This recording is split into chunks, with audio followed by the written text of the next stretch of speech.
유산균이 정말 많잖아요. 그 중에서도 이 비엔알17이 체지방 감소에 도움을 준다고 인정까지 받은 건 선생님 특별한 뭔가가 더 있을 것 같거든요. 네, 비엔알17 섭취 후에 백색 지방세포가 35% 감소한 것으로 밝혀졌기 때문입니다. 그 이유가 이제 비엔알17은 체내 지방을 태우는 유전자의 발현을 증가시키기 때문인데요.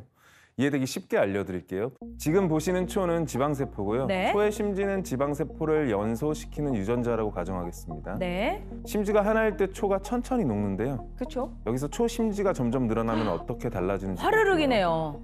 우와, 쫙쫙 내려간다.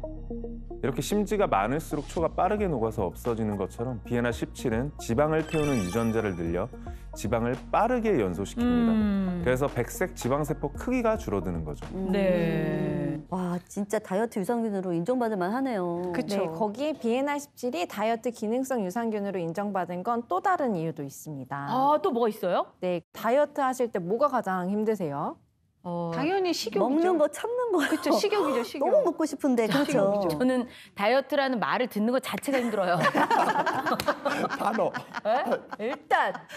근데 뭐 저도 제일 힘든 게 솔직히 말해서 고기 참는 것보다 나는 밥 참는 게 더 힘들어요. 그러니까 뭐 탄수화물. 네. 네. 그러니까 그 자체를 탄수화물로 끊는 게 쉽지가 않은 거예요. 그렇죠. 맞습니다. 탄수화물 줄이는 게 정말 힘든데요.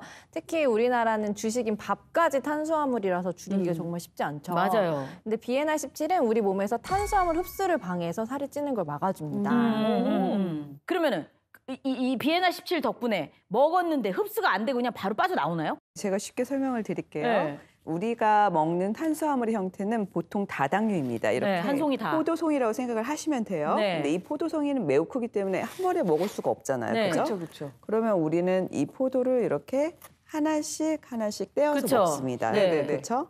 이렇게 포도에서 떼어낸 포도알 하나가 바로 단당류라고 할 수 있는데요. 네. 비엔알17을 섭취를 하게 되면 이 단당류를 다시 다당류로 만들어요. 이렇게. 그럼 먹기 힘들게, 흡수하기 힘들게 만드는 그렇죠. 거네요. 그래서 포도알을 다시 포도송이로 만들어버려서 흡수가 덜 되게 하는 거죠. 이거를 다시 그냥 뭉쳐가지고 크게 만들어 버리는구나. 네, 그래서 크기가 커지는 만큼 우리 몸은 소화 흡수를 못 시키고 몸 밖으로 배출을 시키는데요. 네. 실제 동물 실험에서도 실험쥐에게 비엔알17을 섭취시켰더니 대변에서 다당류 함량이 무려 5배나 높아졌다고 합니다. 그러니까 이제 몸 안에 있는 지방도 태워주지, 뭐 탄수화물 흡수도 좀 막아주는데 역할을 하고, 그래가지고 이게 좀 특별하다 이렇게 얘기할 수 있나 봐요. 네, 실제 연구에서도 비만과 가체중인 사람들이 비엔알17을 12주간 섭취했었는데요. 네. 복부 내장 지방이 감소하면서 95cm였던 허리둘레가 90cm로 무려 야. 5cm나 감소했다고 합니다. 5cm. 와. 체중과 엉덩이둘레 BMI 지수도 감소했다고 합니다. 이런 다이어트 효과들을 인정받아 미국에서 열리는 건강기능 원료대회에서 체중관리 부문 올해의 원료상을 수상했어요. 이야.